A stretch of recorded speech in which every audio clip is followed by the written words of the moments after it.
The air in Aria, a restaurant so exclusive it felt less like a place to eat and more like a hushed cathedral for the wealthy, was thick with the scent of truffle oil and quiet ambition. For 20-year-old Alara Vance, it was a minefield. Each table was a potential disaster, each clink of silverware a judgment. 6 nights a week, she navigated this gilded cage in a starched black uniform, her feet aching, her mind a frantic catalog of wine pairings and gluten-free modifications. Aria was a means to an end. The end was a looming foreclosure notice on the small bungalow in Queens her grandmother had left her, the only home she'd ever known.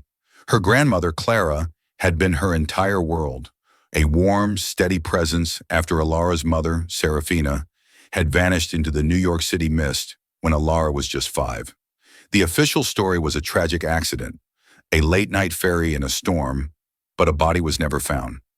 All Alara had left of her mother were a box of her mother's half-finished jewelry designs, intricate, swirling sketches of silver and gold, and an ache in her heart that never quite subsided.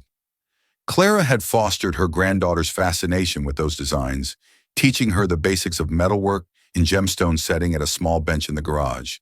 It was a language of love, a connection to the ghost who haunted their lives. Every penny Alara earned at Aria went into the Save the House jar, but it was like trying to fill an ocean with a thimble.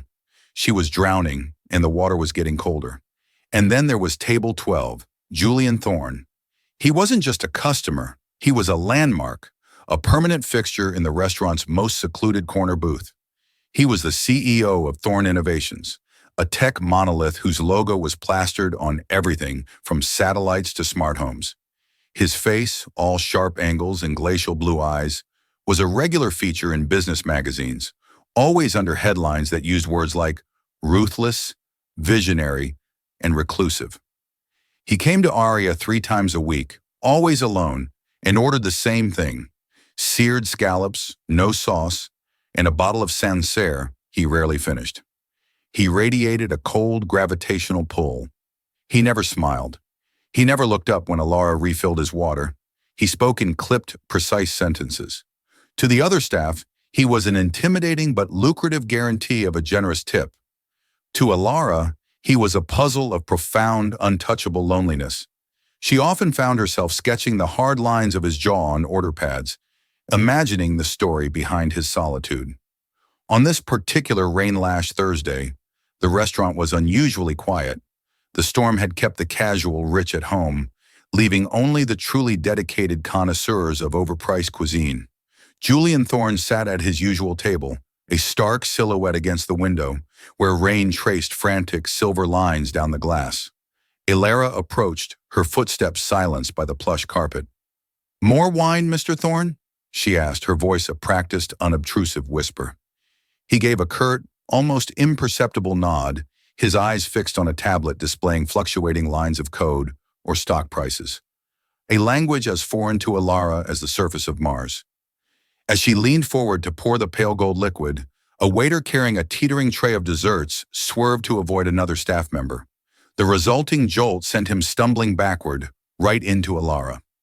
Time seemed to warp, slowing to a syrupy crawl. Alara's arm was knocked forward. The heavy, expensive bottle of Sancerre slipped from her grasp. It didn't shatter. Instead, it struck his water glass, which then toppled with a sharp crack, sending a wave of ice water and white wine cascading directly onto the front of Julian Thorne's immaculate $1,000 shirt and the open laptop on the table.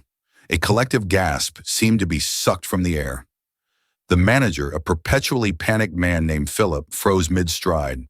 Silence descended, broken only by the drumming of the rain and the frantic, useless fizzing of the dying laptop. "Oh my God," Alara breathed, her blood turning to ice. "Mr. Thorne, I am so sorry." She fumbled for a napkin, her hands shaking so violently she could barely hold it. She expected fury. She expected a quiet, dismissive command for her to be fired. What she did not expect was for him to move so quickly. He grabbed his tablet, his movements sharp with annoyance, lifting it away from the spreading puddle. As he did, the front of his jacket, which was usually buttoned, fell open, and that's when she saw it. Hanging from a thick, hand-woven silver chain against the now damp fabric of his shirt was a locket. It was an unusual piece, not the typical heart or oval. It was shaped like a stylized moonflower, its petals intricately detailed, with a small, perfectly set sapphire at its center. It was elegant, unique, and utterly, impossibly familiar. Ilara's breath hitched. Her mind flew back to the shoebox under her bed, to a sheet of aging drafting paper. On it, in her mother's elegant script, were the schematics for that exact design. The Celine Locket, the notation read, for Jay. It was one of Serafina's most complex, most personal designs, a piece Ilara had tried and failed to replicate a dozen times at her own workbench. But the design was only the first shock. The locket had been jolted in the commotion, and its delicate hidden clasp had sprung open. Inside, on the right-hand side, was a miniature, exquisitely painted portrait of a young woman. She had a cascade of dark, curly hair, a defiant spark in her storm-gray eyes, and a smile that seemed to hold both mischief and a deep, knowing warmth. It was the face from the only photograph Ilara had of her mother. The world tilted on its axis. The hushed restaurant, the spilled wine, the looming threat of unemployment, it all evaporated. There was only the locket, the design she knew like her own heartbeat, and the face of the mother she had lost 15 years ago. Her voice, when it came, was not a whisper.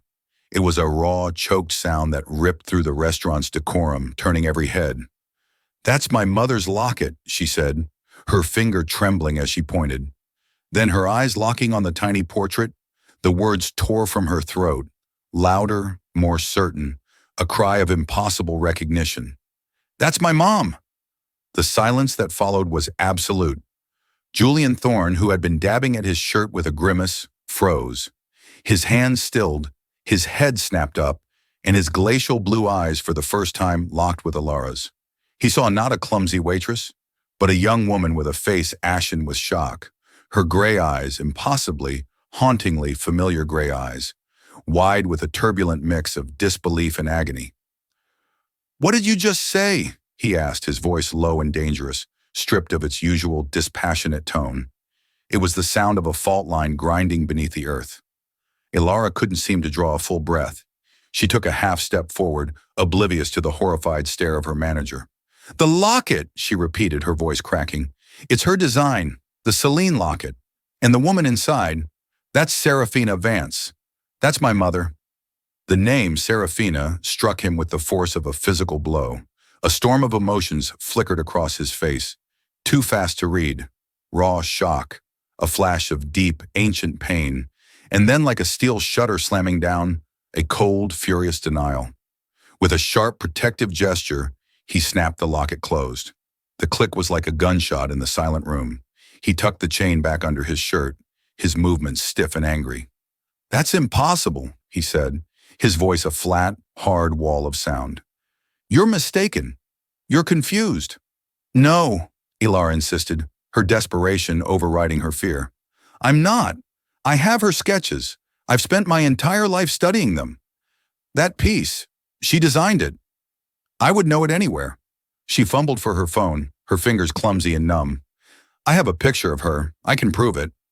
The sight of this young, distraught waitress claiming such an intimate connection was an outrage, a violation of the carefully constructed fortress he had built around himself. He rose from the booth, his height and presence overwhelming. He looked past her, his eyes finding the pale, sweating face of Philip, the manager. "I trust you will handle this," Julian said, his voice dropping back into its familiar, icy register. He reached into his jacket, pulled out a wallet, and threw a black credit card onto the table. "And add a generous amount for the inconvenience and the damage to my property." His gaze swept back to Ilara one last time. It was a look of such profound, wounded contempt that it felt like a slap. "Stay away from me." Without another word, he turned and strode toward the exit, his powerful form cutting a path through the gawking staff and patrons. The heavy oak door swung shut behind him, leaving a wake of stunned silence. Ilara stood rooted to the spot, her heart hammering against her ribs. She was vaguely aware of Philip rushing to her side, his voice a frantic hiss. "What in God's name were you thinking, Vance? Are you insane? You're fired. Get your things and get out, now." The words barely registered. Fired. It should have been devastating. It was the final nail in the coffin of her grandmother's house, but all she could feel was the seismic shock of the last 2 minutes. The locket, her mother's face, the cold, violent denial in Julian Thorne's eyes. She stumbled toward the staff locker room, her legs unsteady. She changed out of her uniform in a daze, her mind replaying the scene over and over. He hadn't just dismissed her. He had reacted with the fury of a man whose oldest, most painful wound had just been torn open. Why? Why did one of the most powerful men in the world wear a locket designed by her long-dead mother, a locket containing her portrait? And why did the mention of her name fill him with such rage? The story of the ferry accident, the story that had defined her entire life, suddenly felt thin and fragile, a lie told to a child. As she walked out of Aria's back door and into the cold, cleansing rain, a new, terrifying, and resolute certainty took hold. Her mother hadn't died in an accident. She had a secret that was now hanging around the neck of a billionaire who wanted to bury it in Alara at all costs. The fight for her grandmother's house was no longer her biggest battle. The fight for the truth had just begun. For 2 days, Alara existed in a fog of sleepless anxiety and frantic energy. The reality of being fired, of the foreclosure date marching closer, was a constant, dull throb in the back of her mind. But it was drowned out by the roaring fire of questions Julian Thorne's reaction had ignited. She spent hours in her small apartment, the shoebox of her mother's belongings spread across the floor. There was the locket design, the Celine locket, its intricate lines and annotations a testament to her mother's genius. There were other sketches too, earrings like spiral galaxies, bracelets that mimicked flowing water. Serafina Vance hadn't just been a dabbler. She had been an artist of extraordinary talent. And in the corner of several designs almost hidden was a tiny stylized SV intertwined with a JT. SV, Serafina Vance. JT, Julian Thorne. Her blood ran cold. This wasn't a coincidence. This was a story. Armed with this sliver of evidence, Alara turned to her aging laptop. She bypassed the glossy magazine profiles and dug deeper, searching for articles about Julian Thorne from 15, 20 years ago, back when he was a rising star and not yet a titan. She found a piece in an old tech journal about his early days, a throwaway line mentioning his passion for custom-designed objects, a belief that true innovation required artistry as well as engineering. And then buried in the social pages of an archived newspaper from 20 years ago, she found it, a grainy photo from a university innovators gala. A much younger Julian Thorne, his smile less guarded, stood with his arm around a young woman with a cascade of dark, curly hair and defiant, storm-gray eyes. The caption read, "Julian Thorne of Thorne Innovations with promising artisan Serafina Vance." Alara's breath caught in her throat. She zoomed in on the photo. Around her mother's neck was a simple silver chain, and on her wrist a delicate bracelet that matched one of the sketches on the floor. They knew each other. They had been a couple. And he had lied, with cold fury in his eyes, as if she didn't exist. A new, hard anger began to replace her confusion. This wasn't just a mystery. It was a deep and deliberate erasure. He had erased her mother. She knew walking into Thorne Innovations would be impossible. She would be dismissed as a lunatic, a stalker. She needed a different key to open this lock. Her eyes fell upon the sketches again. Her mother had been an artist. Julian Thorne had appreciated artistry. Maybe that was the way in. She spent the next 24 hours at her workbench, a space that was usually her sanctuary, but now felt like a war room. She didn't eat. She barely slept. Fueled by coffee and a burning sense of purpose, she worked. She chose one of her mother's simpler, yet most elegant designs, a pair of silver earrings shaped like falling leaves. With trembling, focused hands, she brought the sketch to life, shaping the metal, soldering the delicate veins, polishing it until it shone with a soft, lunar light. It was the best work she had ever done. It felt as though her mother's hands were guiding her own. She placed the finished earrings in a simple black box. Tucked inside, she placed a small folded note. It read, "You wear my mother's art around your neck. You wear her face against your heart. You owe her daughter the truth. Her name was Serafina Vance.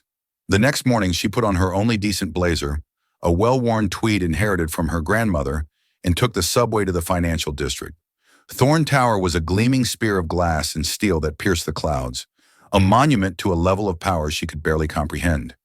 It was designed to make people feel small, and it succeeded. Instead of approaching the imposing front entrance, she went to the building's delivery and courier entrance in the back alley. She'd learned from a brief stint as a bike messenger that this was the building's circulatory system, the one place where an unfamiliar face with a package wouldn't be immediately flagged by security. She approached the dispatcher's window, her heart pounding.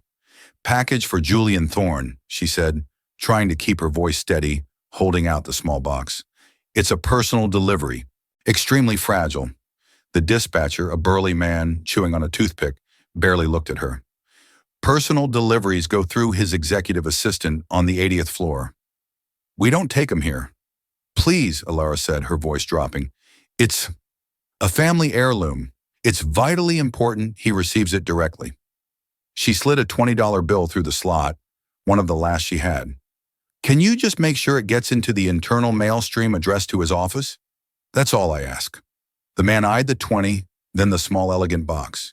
He shrugged, pocketed the cash, and slapped a routing label on it. "No promises, kid, but I'll put it in the bin." For the rest of the day, Alara was a ghost haunting her own life.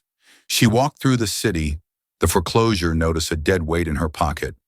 She had played her only card, a desperate long shot. Now, all she could do was wait. High on the 80th floor of Thorn Tower, in an office that overlooked Manhattan like a king's private vista, Julian Thorne was in a state of controlled chaos. The incident at the restaurant had unsettled him more than he cared to admit. The girl, the waitress, her face, her eyes had dug under his skin. Serafina's eyes. He had spent 2 days telling himself it was a coincidence, a cruel trick of the light. He'd ordered his head of security, a discreet and ruthlessly efficient man named David Chen, to do a cursory check on the name Serafina Vance. The results were what he expected: a death certificate from 15 years ago, cause listed as accidental drowning. It should have closed the book, but it didn't, because he knew Serafina. He knew her fire, her strength. He also knew she was a survivor. She wasn't the type to accidentally fall off a ferry. His intercom buzzed. "Sir, a small package just came up from internal mail. It's marked personal." "I'm not expecting anything, Helen. Just leave it." Well, the security scan flagged it for containing a personal note, sir. Protocol says I should open it first." A flicker of annoyance. "Fine, do it." A few moments of silence passed. Then his assistant's voice came back, hesitant. "Sir, I think you need to see this." When Helen brought the box in, Julian's irritation turned to a cold dread. He recognized the simple, elegant packaging. Serafina had always used boxes like this for her finished pieces. With a sense of foreboding, he opened it. The silver earrings lay nestled on a bed of black velvet, gleaming under the office lights. They were shaped like falling leaves, delicate and perfect. He felt the air leave his lungs. He remembered the night Serafina had sketched them, sitting curled up on the sofa in his old apartment, her head on his shoulder, explaining how she wanted to capture the beauty of something just as it was letting go. His hands shook as he picked up the folded note. He read the words, and his carefully constructed world fractured. "You wear my mother's art around your neck. You wear her face against your heart. You owe her daughter the truth. Her name was Serafina Vance." It wasn't a coincidence. It wasn't a mistake. The girl from the restaurant was her daughter, Serafina's daughter, the one thing he had never in all his years of grieving and anger considered. He had believed she had simply left him. He had built his entire empire on the bitter fuel of that betrayal. But the idea of her having a child, it changed the entire equation. He stood up, his mind racing. The death certificate, the accident, it was all too neat, too simple. He buzzed his head of security. "David, get in here, now." When David Chen entered, a quiet man with the watchful eyes of a hawk, he found his boss standing by the window, staring down at the city, the small silver earrings clutched in one hand. "Scrap the preliminary report on Serafina Vance," Julian said, his voice hard as steel. "I want a full-scale deep dive. I want to know everything. Hospital records, financial statements, witness reports from the supposed accident, everything. Use whatever resources you need. I want to know how she lived, and I want to know for certain how she died." He paused, turning from the window, his blue eyes burning with an intensity David had rarely seen. "And find me the girl, the one who sent these, Ilara Vance. Find her and bring her to me. It seems she and I have a great deal to discuss." The summons came the next morning via a phone call from a blocked number. The voice was crisp, professional, and left no room for argument. "Ms. Vance, my name is David Chen. I'm the head of security for Thorne Innovations. Mr. Thorne requests your presence at his office at 2 p.m. today. A car will be waiting for you downstairs in 10 minutes. The line went dead before Ilara could form a response. The 10 minutes passed in a blur of panic and resolve. She put on the same tweed blazer, her meager armor, and slipped the photograph of her mother and the original sketch for the Celine locket into her purse. This was it. There was no turning back. The car was a black, silent machine that glided through traffic as if the city itself bent to its will. The ride to Thorne Tower felt like an ascent into another realm. This time, she didn't use the back alley. David Chen met her in the intimidating marble lobby, his expression unreadable, and escorted her to a private elevator that shot upwards with stomach-lurching speed. Julian Thorne's office was less a room and more a territory. It was a vast, minimalist space with floor-to-ceiling windows that offered a god's-eye view of Manhattan. Julian stood by the window, his back to her, a commanding silhouette against the sky. The small black box with the earrings sat on his massive desk. "Leave us, David," he commanded without turning. The door closed with a soft, definitive click, sealing Ilara inside with the most powerful man she had ever met. He turned slowly. His face was a mask of controlled tension, but his eyes were a different story. The cold contempt was gone, replaced by a raw, turbulent conflict. He looked at her as if she were a ghost, a problem he couldn't solve with logic or money. "The earrings," he began, his voice a low rumble. "A convincing replica." "They're not a replica," Ilara said, her voice shaking slightly but holding firm. "I made them from her original design, just like the locket you're wearing." He walked to his desk and picked up a file. He tossed it onto the polished wood surface. It slid to a stop in front of her. "Serafina Vance, died 15 years ago. Accidental drowning. A tragic end to a tragic life. She was a brilliant artist who fell on hard times after we parted ways. This is the official record. This is the truth." "No," Ilara said, shaking her head. "The truth is you loved her, and the truth is you erased her. That photo I found online, the SV and JT on her sketches, you weren't just a patron. Why did you lie? Why did you pretend you didn't know who she was?" A muscle tightened in his jaw. "What happened between your mother and me was a lifetime ago. It ended. People move on." "People don't move on from a love like that," Ilara shot back, her voice rising with a passion she didn't know she possessed. "Not when they still wear her face around their neck every single day." Her words struck a nerve. He flinched, his hand instinctively going to his chest. "You have no idea what you're talking about," he snarled. "Then tell me." Ilara's control finally snapped. She pulled the worn photograph of her mother from her purse and slammed it down on the desk next to the file. "Tell me about this woman. Tell me why you left her. Tell me why she ended up dead in the East River and why I grew up without a mother." Tears streamed down her face, hot and furious. All the years of loss, of unanswered questions, of quiet grief came pouring out in that vast, silent office. Julian stared at the photograph. He stared at the fierce, tear-streaked face of the young woman in front of him, a face that was an echo, a reflection of the one in the picture. The fortress of his anger began to crumble, eroded by the undeniable truth of her grief. He sank into his chair, the fight draining out of him, replaced by a weariness that seemed bone deep. "She left me," he said, his voice barely a whisper. "We were going to build a life together. I was going to leave all of this behind for her." He gestured vaguely at the empire laid out below the window. Then one day, she was just gone. A note was left. It said she couldn't live in my world, that she'd found someone else. It said she never wanted to see me again. He looked up, his eyes filled with a pain that was still fresh after 2 decades.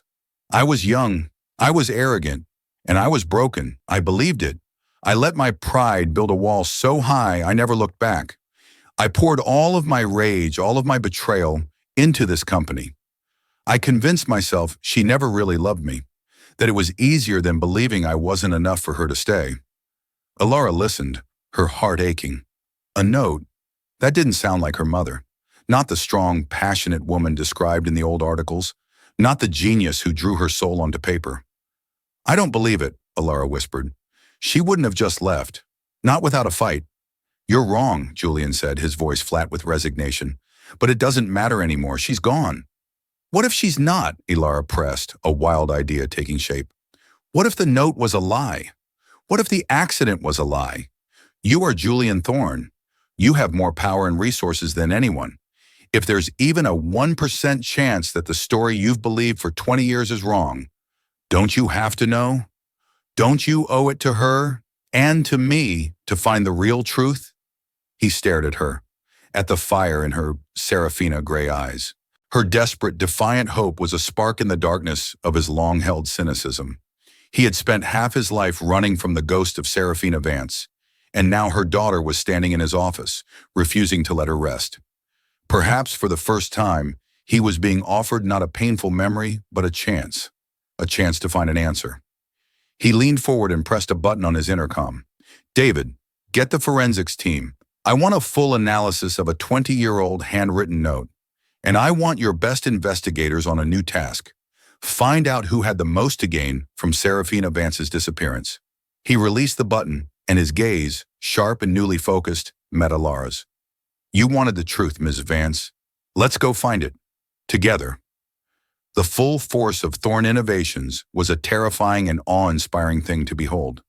Within hours, Julian's office had transformed into a command center. David Chen and a team of analysts, forensic specialists, and private investigators who looked like they'd walked out of a spy thriller worked with quiet, lethal efficiency. The first breakthrough came from the forensics team. The 20-year-old note, which Julian had kept in a private safe, was a forgery. A brilliant one, but a forgery nonetheless. The handwriting was a near-perfect imitation of Serafina's, but spectrographic analysis revealed microscopic hesitations and pressure inconsistencies inconsistent with a person's natural script. More damningly, the ink composition was from a brand of pen Serafina had never used. Someone with immense resources and a vested interest went to great lengths to make this look real, David concluded, his tone grim. Julian stared at the report, his face ashen. The foundation of his life's great betrayal was a lie. He hadn't been left. He had been deceived. The investigation pivoted. They dug into Serafina's life after she vanished. They found a trail of small, cash-only apartment rentals, low-paying jobs in diners and coffee shops.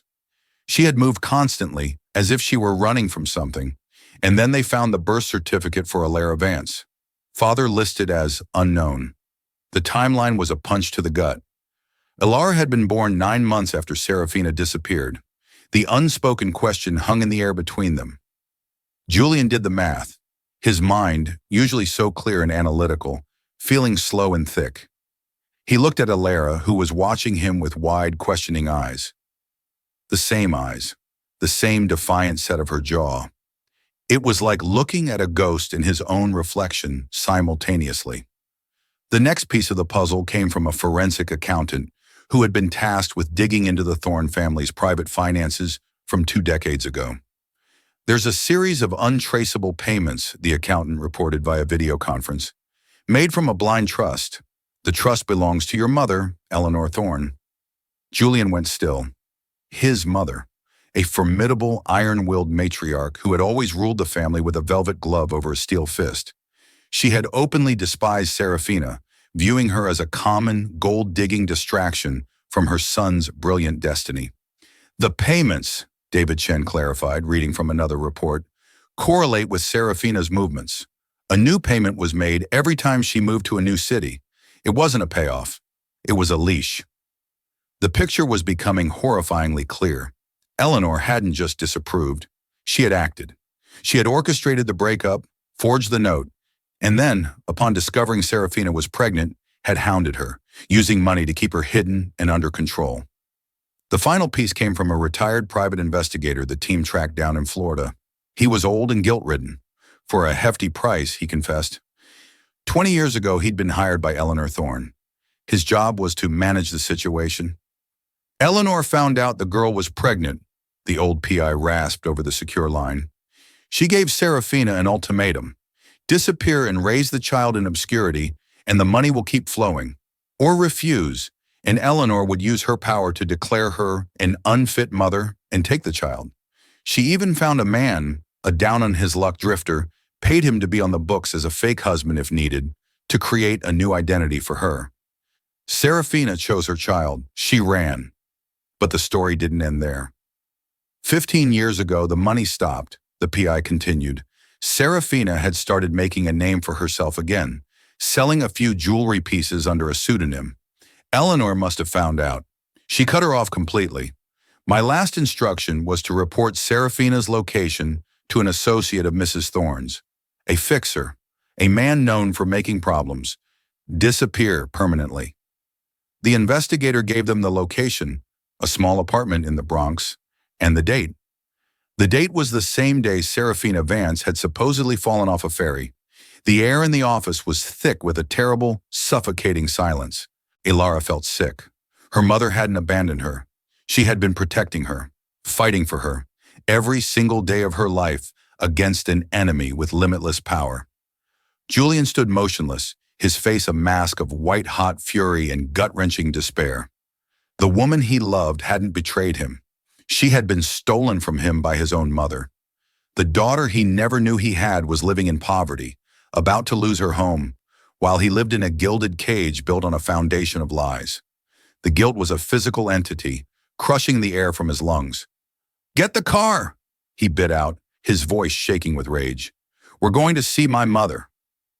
The Thorne family estate in Greenwich, Connecticut, was a sprawling stone fortress surrounded by acres of unnervingly perfect lawns. It was a place of cold beauty and buried secrets. Eleanor Thorne, now in her late 70s but still as sharp and imperious as ever, received them in the grand drawing room. She was elegant, composed, and her eyes, the same glacial blue as her son's, held a flicker of surprise at the sight of Ilara. "Julian, what a surprise," she said, her voice smooth as polished marble. "And you've brought a guest." Her gaze lingered on Ilara, analytical and dismissive. Julian didn't waste time on pleasantries. He threw a file containing the PI's confession and the forgery analysis onto the antique coffee table between them. 15 years, Mother." The words hung in the air of the grand drawing room, sharp and cold as shards of glass.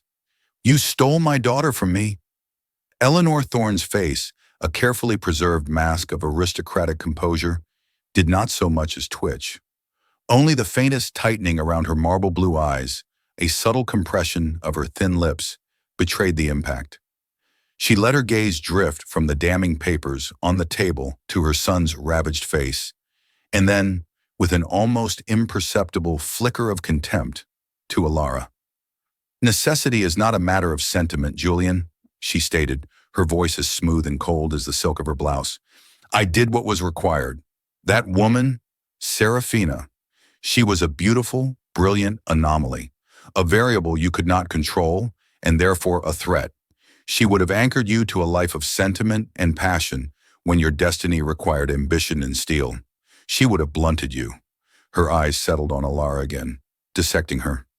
"And this child," she continued, the word child dripping with a clinical disdain, "was the ultimate anchor, a bastard carrying Thorne blood, a permanent, emotional liability, a vulnerability our rivals would have exploited. I didn't steal anything from you, Julian. I excised a cancer before it could metastasize. I protected the legacy. I protected you." Julian let out a harsh, disbelieving laugh that was closer to a sob. "Protection? You call this soulless empire you pushed me to build protection? It's a mausoleum. I have spent 20 years hating a ghost, building a life on the bitter foundation of a betrayal that you manufactured. You didn't just take her from me. You hollowed me out and filled the space with rage.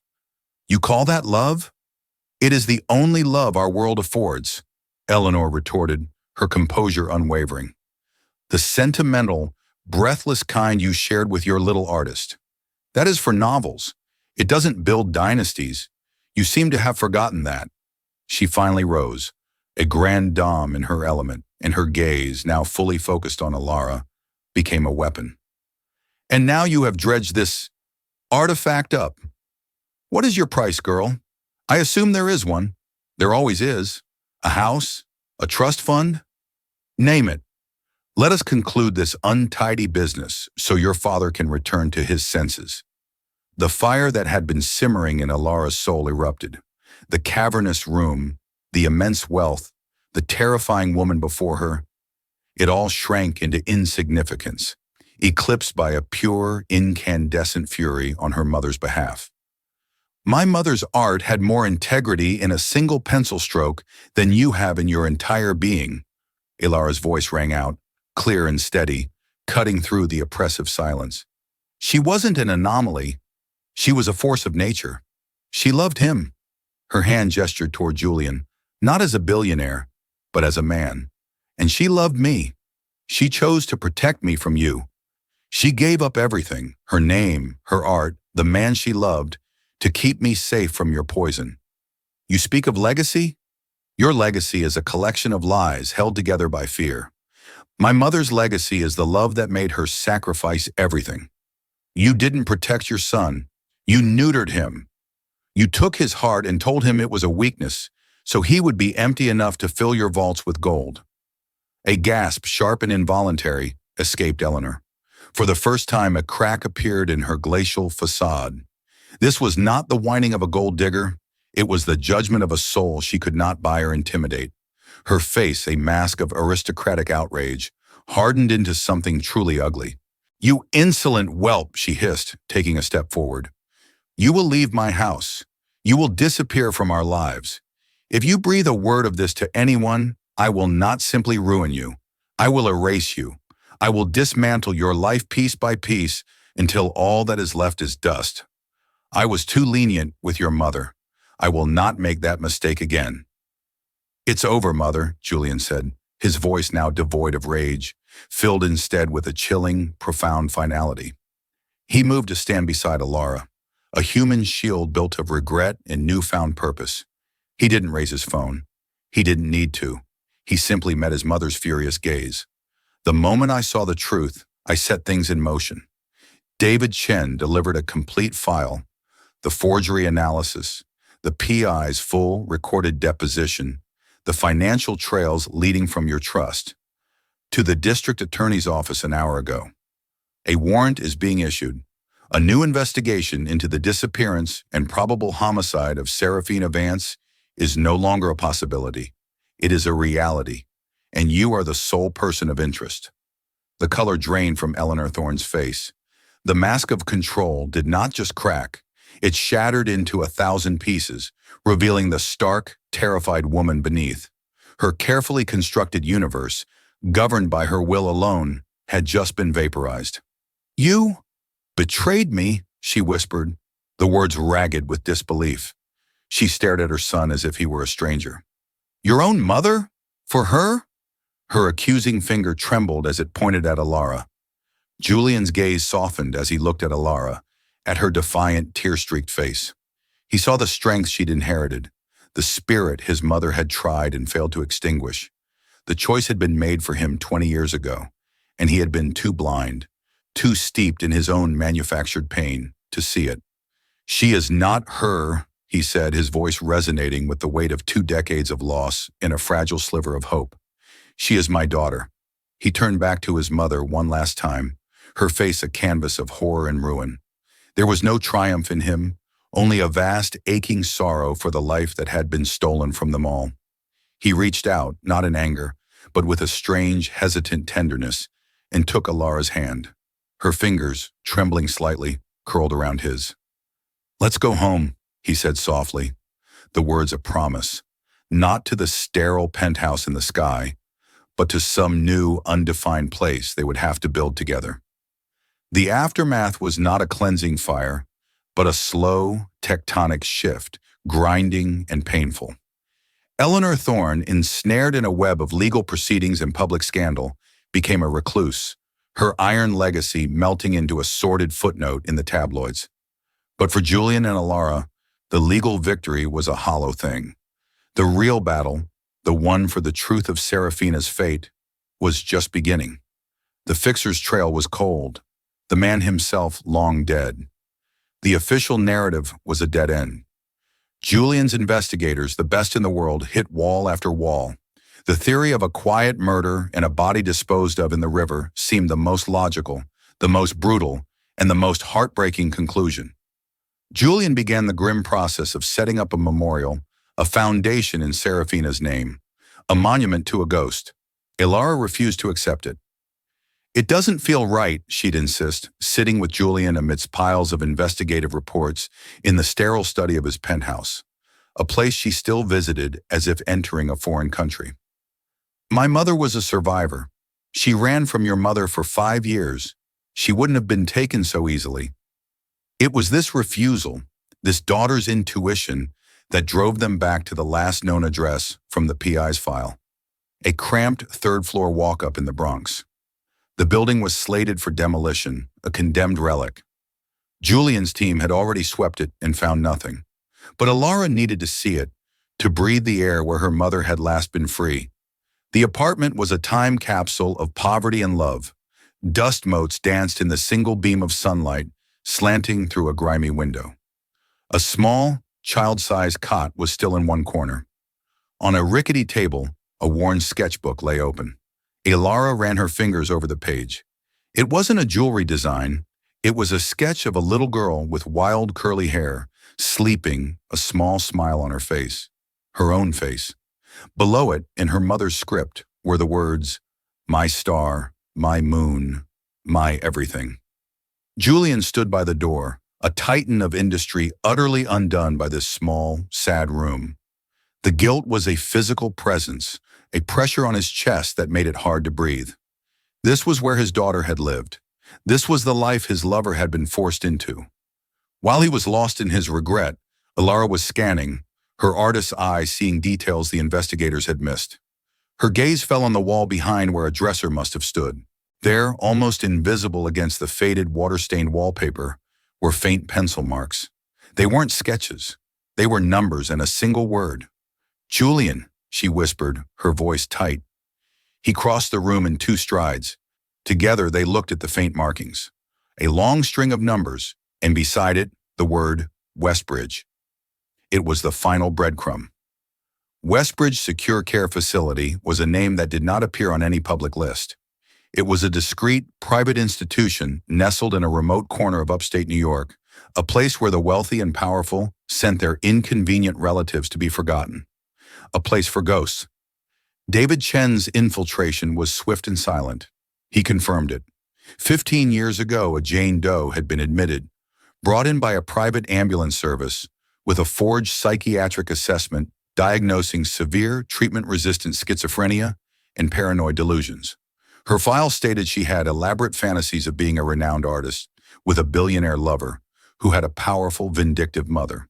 Her medication regimen was heavy, designed to sedate and suppress. The admission had been paid for in a lump sum, in cash by a man matching the fixer's description. The drive upstate was a silent torment. Every mile that passed was another minute, another hour, of the 15 years Serafina had been imprisoned. Alara sat numbly in the back of the armored SUV, clutching her mother's sketchbook. What would they find? A woman hollowed out by drugs and despair, or nothing at all, another dead end? Julian sat beside her, his face carved from stone, but his hand, resting on the seat between them, trembled uncontrollably. He wasn't a CEO anymore. He was just a man, hurtling toward a judgment he knew he deserved. The facility was deceptively pleasant, all red brick and manicured lawns, a country club for the damned. The air inside was different. It smelled of bleach, boiled vegetables, and a deep underlying despair. They were led down a corridor of unnerving quiet to a small, featureless room at the very end. Through the small window in the door, they saw her. She was sitting in a padded chair, staring out at a patch of gray sky. Her glorious dark hair was now shot through with silver, cut short and without style. She was thin, her skin unnaturally pale. The fire in the photographs, the defiant spark, was gone.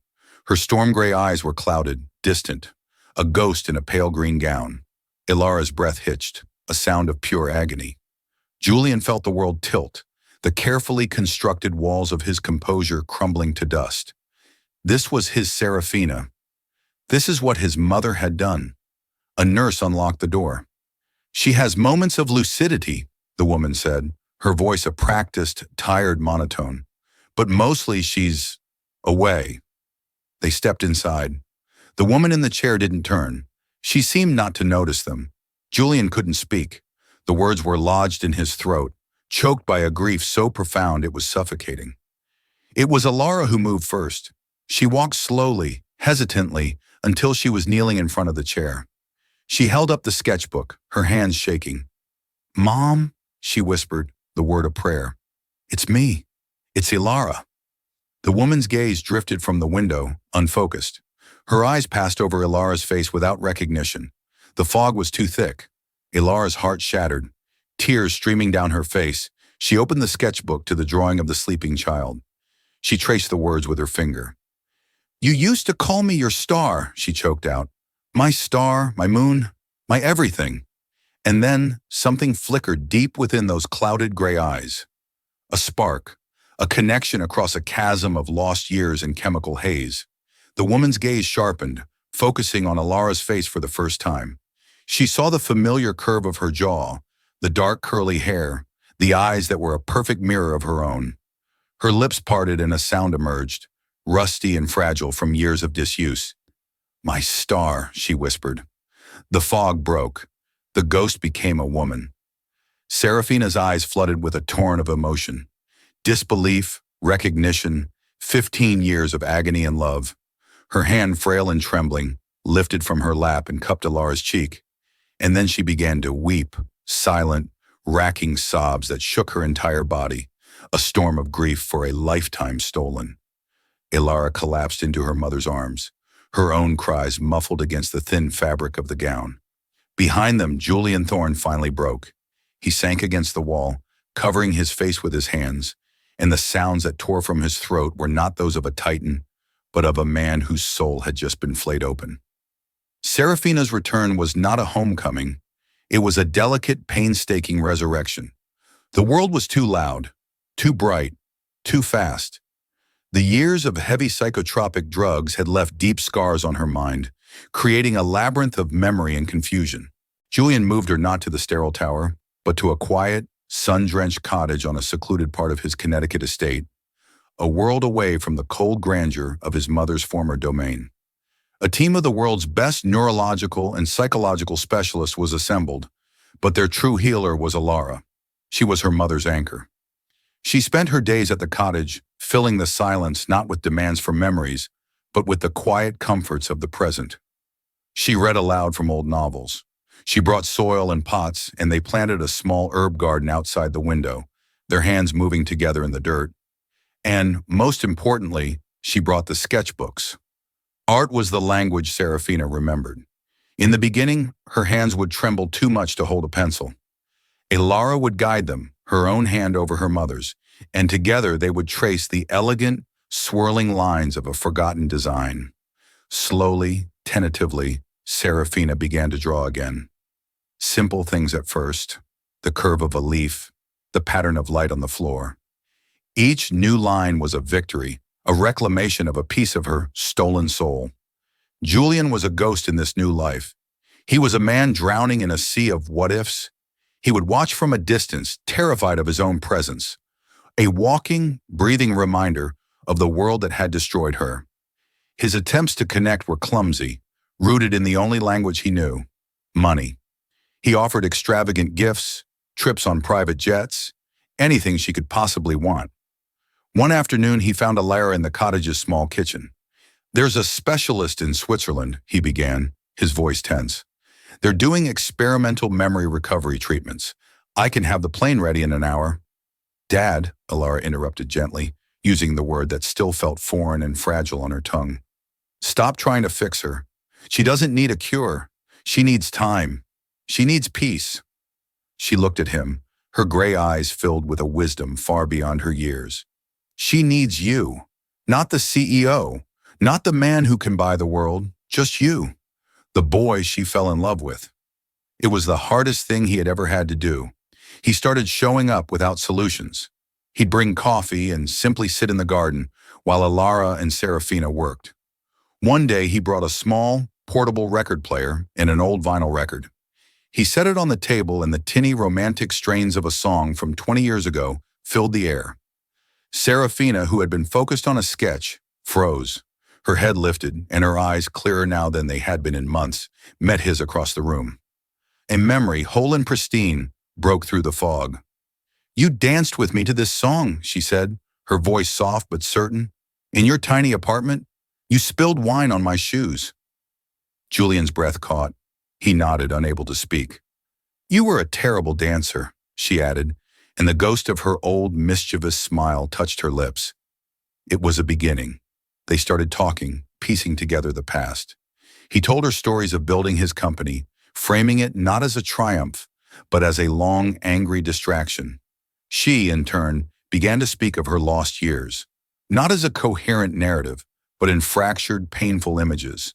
The terror of the abduction, the endless gray days, the fierce, burning love for the daughter she held in her mind as her only shield against insanity. A year bled into the next. One crisp autumn afternoon, Alara stood at her workbench in the Queen's bungalow garage, now a fully realized studio, a sanctuary of light and creativity. She had kept the house. It was her ground, her history. Julian's money had made her safe, but this place made her whole. She was finishing a piece she had been working on for months, her own interpretation of the Celine Locket. It was not a copy. The moonflower petals were the same, but she had added a tiny, intricate starburst pattern around the central sapphire, her mother's star. The side door opened and Julian walked in. He was dressed in worn jeans and a gray fisherman's sweater, looking more like a retired professor than a billionaire. The glacial blue of his eyes had thawed, warmed by a sorrow he no longer ran from. He carried 2 steaming mugs. He watched her for a moment, the scent of solder and coffee mingling in the air. The silence between them was easy, a comfortable language they had built from the ruins of the past. "That's her masterpiece," he said, his voice soft with reverence, nodding at the locket. "It's our masterpiece," Alara corrected gently. She looked up at him, her face glowing with a quiet, confident joy. "The Serafina Vance and Alara Vance collection opens at the Met next month. Mom is designing the display cases herself." A real smile, deep and genuine, transformed Julian's face. "I know, she's terrorizing the curators. It's wonderful." He set the mugs down and reached into his coat pocket, pulling out the original Celine Locket. He no longer wore it. It was a relic of a story that was no longer true. "I brought this for you. I think it's time to change the picture inside." He didn't need to explain. They both knew the locket no longer needed to hold just the past. Alara took it, its silver cool against her skin. She placed it on the workbench next to her new creation. The old and the new. The story of what was lost and the story of what was being built. Julian looked around the studio, at the sketches on the walls. Serafina's elegant classic designs intertwined with Alara's bolder, more modern interpretations. He saw the tools passed down from grandmother to mother to daughter. This was the legacy his mother had tried to destroy. Not a name on a building, not a number in a bank account, but this unbreakable chain of creativity, of strength, of love. "She's happy, you know," he said quietly, almost to himself. "She told me this morning that for the first time in years she dreamt in color." Alara smiled, her eyes shining with unshed tears. "I know. Me too." They stood there, father and daughter, surrounded by the beautiful, gleaming pieces of a life put back together. The scars were there, etched deep and permanent, but they were no longer just wounds. They were the intricate silver lines of a story of survival, a story of return, a story finally of home.